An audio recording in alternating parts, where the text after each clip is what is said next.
Hello there, we're live in Banjul, broadcasting for viewers in the Gambia and around the world. This is the news at 2000 hours and in our headlines tonight. His Excellency President Adama Barrow virtually joins his counterparts in the 2021 African Union Summit focused on accessing vaccines for member states. The Minister for Gender, Children and Social Welfare presents checks to different women groups in rural Gambia. Strengthening voter awareness, the West African Network for Peace Building, WANEP, the Gambia organizes a day's sensitization on Gambia's electoral process in the Lower River region. In the internationals, it's been 6 months since the disputed presidential election in Belarus leads to mass protests on the streets of access across the country amid growing protests against this week's coup. Well, these and much more coming ahead in the news. With me, Fatu Elika Muloshi. Stay with us.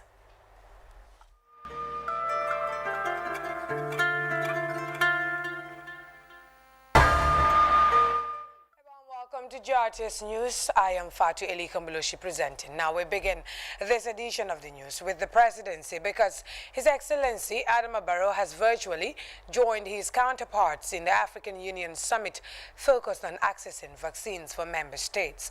The two-day virtual assembly discussed issues including massive spike in coronavirus infections, tough border disputes, climate disruptions, and displacement caused by conflicts. This year's virtual summit is expected to engage Felix Tshisekedi, the president of the Democratic Republic of Congo, as the rotating AU chair from his South African counterpart, Cyril Ramaphosa. The summit will also elect high-level officials to lead the AU Commission as well as a chairperson for the next 4 years. Mamadou Diallo has more. The 34th ordinary session of the Assembly of Heads of State and Government of the African Union opened in the Ethiopian capital, Addis Ababa. The President, His Excellency Adama Barrow, took part in the virtual summit to address throughout the world, prompting African leaders to discuss means of procuring vaccines to tackle the pandemic. The two-day summit will also discuss the security situation on the continent, with particular focus on conflicts in the Great Lakes region, Somalia and Cameroon. Elections for top positions are also at stake, with current AU Commission Chairman Musa Faki Mahamat seeking re-election for another 4-year term. The summit is chaired by South African President Cyril Ramaphosa, who is leading discussions on the AU's response to the COVID-19 pandemic. These outstanding envoys have held extensive engagements with a number of important institutions in the world, G20, G7, as well as multilateral institutions like the World Bank and the International Monetary Fund to mobilize support for middle and lower income countries to mitigate the economic impact of the pandemic through debt relief, cancellation of debt, deferment of debt payments, as well as the provision of new funding. The President of the Democratic Republic of Congo, Felix Tshisekedi, will also assume the rotating chair of the African Union for the next 1 year. Mamadou Diallo, GRTS. Now, still on the executive, because the Minister of Gender, Children and Social Welfare, Fatou Sagnan Kinte, and Entourage have presented checks to different women groups in the North, Central, Upper and Lower River regions. As Kadiatu Juwara reports, a total check for over $2 million was presented to women groups by the Gender Affairs Minister. Delegation handed over checks to different women groups in the North, Central, Upper and Lower River regions. Minister Fatou Sagnan Kinte explained the importance of the fund. We can't go forward if women are left behind. Women's economic empowerment, socio-economic development. So the Women Enterprise Fund is here to ensure that women are empowered economically. Minister Kinte added that empowering women has been a pride for her ministry. The main reason why our ministry has been formed is to ensure women's empowerment. Their political empowerment, their social empowerment, and their economic empowerment.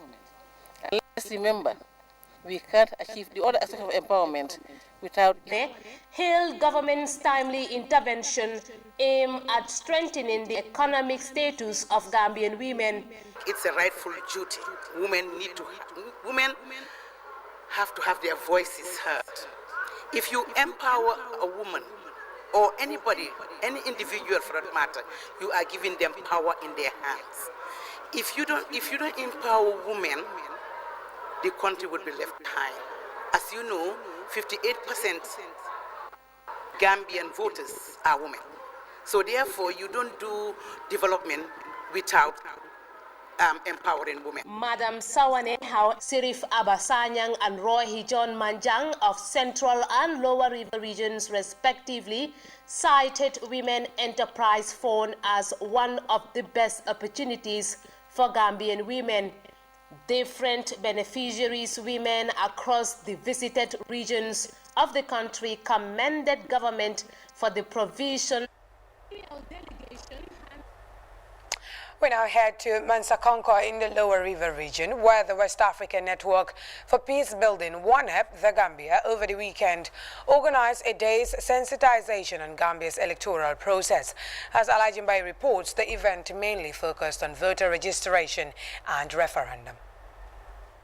The Gambia is a non-governmental organization focused mainly on peace building and human rights.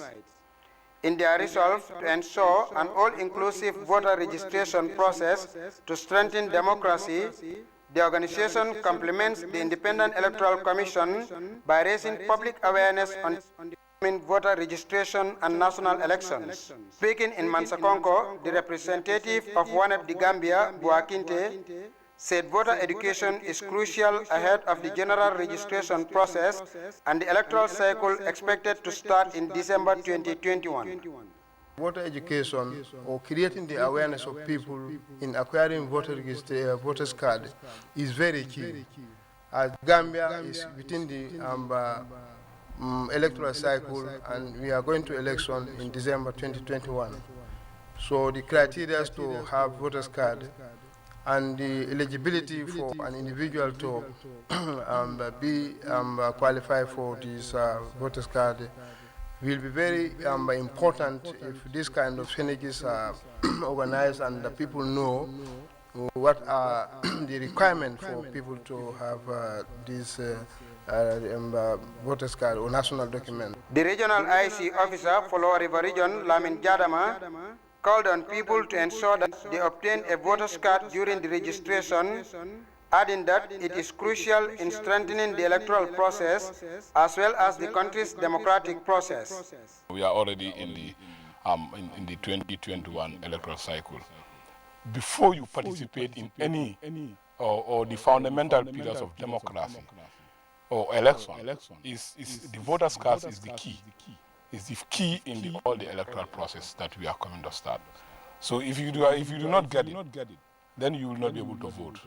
So it is important for us, everybody, to put hand on deck and try to go in and get your voters card at the right time when the teams are around in your communities. The representative of Mansakonko Area Council, Kadinda Osane, called on participants to share what they learned with their communities and institutions at the end of the training. It is hoped that the voter education by ONEP the Gambia will strengthen the electoral process by improving citizens' participation in the process. Alajimbai, GRTS News. Moving on, officials of the large-scale ecosystem-based adaptation project have handed over modern beacon materials to the communities of Sara Mamudu, Sarambai, Koro Julakunda and Sandikunda in the Jimara district. Our Suma W. Jadama covered the handing over ceremony in Sara Sambel and filed in this report. EBA project has donated these beekeeping materials to 4 communities in Jimara as an economic enterprise avenue aimed at restoring degraded forests in the area. Safiatou Dansire, on behalf of beneficiary communities in Jimara, lauded the timeliness of this support. ni joran la kibaro fo nyanga karanke fonga fahamu ngalo no ko ninga joran samba na wulo kono nte kumol fala folo kumol te kasara. Lamin Jata is EBA's regional coordinator in the Upper River region. The handing over of these beekeeping materials to the communities in URR came as a result of our interventions in the communities. And remember, we did planning with them, known as the protocol development, of which these 11 communities in URR had seen the need for them to work with component 2 of the project, that is to establish businesses around forest resources. And in light of that, the community, after prioritizing their business aims, they came with the conclusion that beekeeping is the one that has more opportunities, and that's what they can manage. The beekeeping activities of communities will be guided by Beekeepers Gambia. In response to their needs, the project, which is the EVA project, now is responding and answering to their demands. And the importance of it is part of developing the rural economy. If you look at in the rural areas, the opportunities are limited. But this is an opportunity where forest products or resources in the forest can be utilized in such a way that maximize profit for our communities. These communities are part of EBA's first 30 beneficiary intervention areas to receive modern beekeeping materials worth thousands of dollars. Suma W. Jadama reporting for GRTS. Well, we'll take a break. When we return, we'll look at news from outside the Gambia. Do stay. If you're a plumber interested in the system of pipes, tanks, fittings, and other essential apparatus necessary for water supply and sanitation in a building, or you're a construction worker interested in the planning and construction of building structures, education or specialized training institutes in the Gambia, such as Insight Trainings, can help you pursue your passion. Plumbing and construction trainees can go on to find meaningful employment or alternatively choose to start their own business. Besides the certified training, you can benefit from career guidance opportunities, including job application and interview preparation. Are you one of those who believe that taking the back way is the only way to success? Head over to wakawell.info/Gambia to find out more about safe migration procedures and local opportunities for education, employment, and entrepreneurship in the Gambia.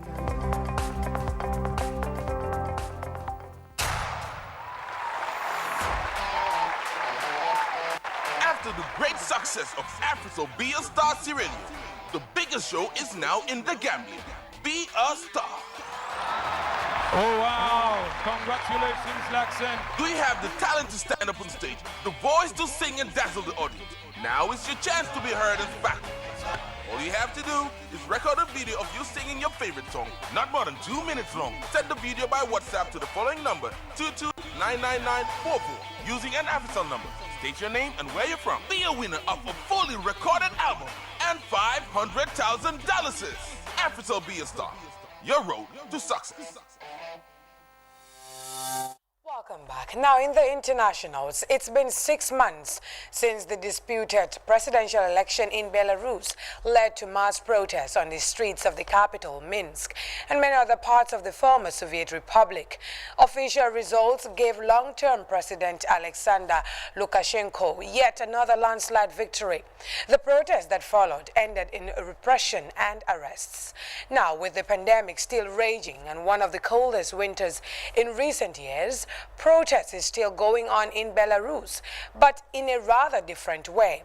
9 p.m. in Minsk means that it is time for many locals to protest on their balconies. And that means, at least in this part of town, that it's time for many of the locals to go out and protest, out on their balconies, something they do here night after night, waving flags, chanting, using the torches on their mobile phones, really making their presence felt. I've heard all kinds of chants here from my kitchen window, anything from "We'll come out and protest every night," "Long live Belarus," "Lukashenko behind bars," basically these are the same chants that we've heard since the summer, since those first protests after that rigged election in early August. So there's one major difference. Back then, the protesters had hundreds of thousands of people out on the streets every Sunday, right in the center of Minsk, making their presence felt. Now the government crackdown means that the only place people feel some kind of safety is in their own neighborhoods, walking around their buildings and coming out onto their own balconies. Right now, it seems like Alexander Lukashenko, who's been in office for more than a quarter of a century, is in no hurry to talk to the opposition, in no hurry to engage, and has basically jailed and exiled all his main opponents, and seems to be betting that if he carries on like that, these protests will fizzle out. If the people in this part of town are anything to go by, they definitely don't want to prove him right, if they can stay out of jail, that is, because even coming out to protest on your own balcony, that is something that is far from safe in Minsk right now. The courts here handing out sentences anything from a month to several years to people who take part in this kind of protest activity. This really is a situation where making your voice felt, coming out, speaking out, is something that can cost you very dear. It's 9 p.m. here in Minsk. Well, elsewhere, Myanmar's military junta has cut off internet access across the country amid growing protests against this week's coup. Crowds of people took to the streets of the largest city, Yangon, on Saturday to denounce the military takeover. Riot police blocked the streets using barricades and water cannon. Many of the protesters wore red in support of arrested leader Aung San Suu Kyi. Resistance appears to be growing. A demonstration in Yangon is the first such mass public protest since the military took over the country. Among the chants, military dictator fail, democracy win, and demands for the release of elected leader Aung San Suu Kyi. We have more in this DW News report. Resistance appears to be growing. This demonstration in Yangon is the first such mass public protest since the military took over the country on Monday. Among the chants, military dictator fail, democracy win, and demands for the release of elected leader Aung San Suu Kyi. Authorities were not far away. Army Chief Min Aung Hlaing seized power on Monday, alleging fraud in a November 8th election won by Aung San Suu Kyi's NLD party. The Electoral Commission dismissed the army's accusations. Now, the country's internet access has been severely reduced.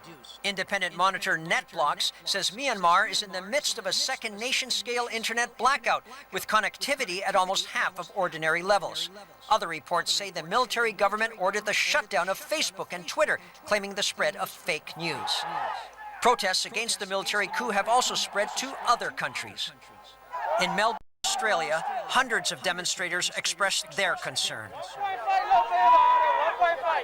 We're showing our voices to let the military know that we're not going to stand back and let them do whatever they want. Yeah. And in Taiwan, hundreds of members of the Myanmar community there also came out in force. We've had more than 30 years of repression from the military government. We don't want to go back to that. So we hope our next generation can live in a country like Taiwan, where everyone enjoys civil rights. That's why we're here today. Despite efforts to silence protesters in Myanmar, calls for an end to the coup are still loud and clear in the country. Well, before we let go of you, a quick look at our top stories. His Excellency President Adama Barrow virtually joined his counterparts in the latest African Union summit focused on accessing vaccines for member states. The Minister for Gender, Children and Social Welfare presented checks to different women groups in rural Gambia. Strengthening voter awareness, the West African Network for Peace Building, WANEP, the Gambia, organized a day's sensitization on Gambia's electoral process in the Lower River region. In the internationals, it's been 6 months since the disputed presidential election in Belarus has led to mass protests on the streets of the capital, Minsk, and many other parts of the former Soviet Republic. Elsewhere, Myanmar's military junta has cut off internet access across the country amid growing protests against this week's coup. Well, that was all in this edition of GRTS News. Thanks for the pleasure of your company, and we'll be back again at 2200 hours for more news. Until then, enjoy the rest of our